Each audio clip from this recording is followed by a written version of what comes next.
Jurors in Jodi Arias' murder trial made it clear Thursday they aren't satisfied with her stories about why she killed her lover, then methodically covered her tracks and couldn't recall much of anything from the day. Arias answered about 220 questions over the past 2 days under an uncommon Arizona law that allows juries to quiz defendants through written questions read aloud by the judge, and the bulk of the queries indicated that at least some jurors don't believe her. The questions largely focus on Arias' contention that she has memory lapses during times of stress and cannot recall crucial details from the day of the killing, along with queries about why she never tried to help save the victim's life and repeatedly lied about her involvement. Many questions were pointed in tone, and seemed to portray a jury struggling to come to grips with Arias' ever-changing version of events. Arias is set to resume testimony Wednesday. Throughout Arias' nearly 3 weeks of testimony, she has described her abusive childhood, cheating boyfriends, dead-end jobs, a raunchy sexual relationship with the victim, and her contention that Travis Alexander had grown physically abusive in the months leading up to his death, once even choking her into unconsciousness.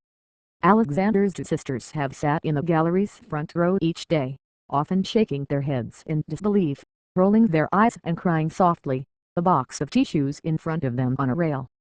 Arias' family has shown little emotion, sitting largely stone-faced across the room. Arias is charged with first-degree murder and faces the death penalty if convicted in Alexander's June 2008 killing in his suburban Phoenix home. Authorities say she planned the attack in a jealous rage, but Arias says it was self-defense when Alexander attacked her after a day of sex. Arizona is one of just a few states where jurors in criminal trials can ask questions of witnesses. In many other states, it's up to individual judges to decide whether it's permissible. "Why were you afraid of the consequences if you killed Travis in self-defense?" asked one juror in a question read by the judge. "I believed it was not okay to take someone's life even if you were defending yourself," Arias replied softly. "Would you decide to tell the truth if you never got arrested?" another juror asked.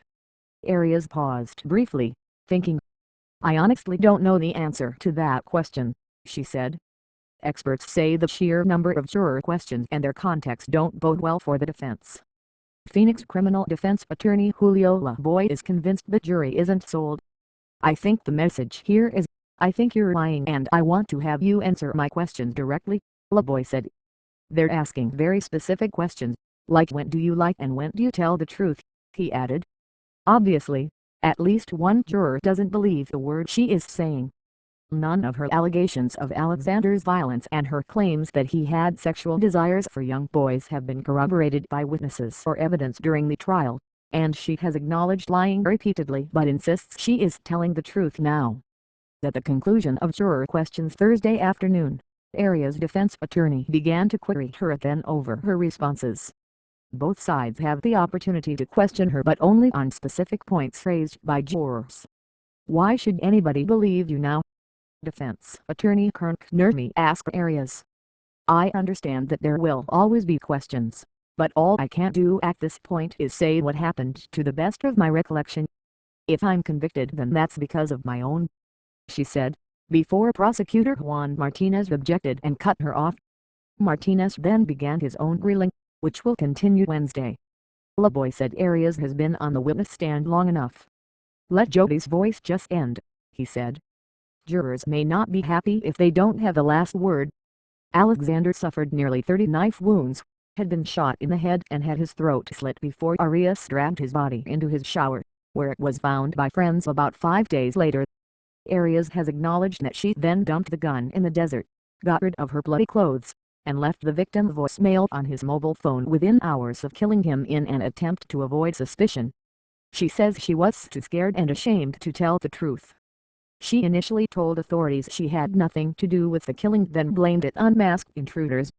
2 years after her arrest, she settled on self-defense.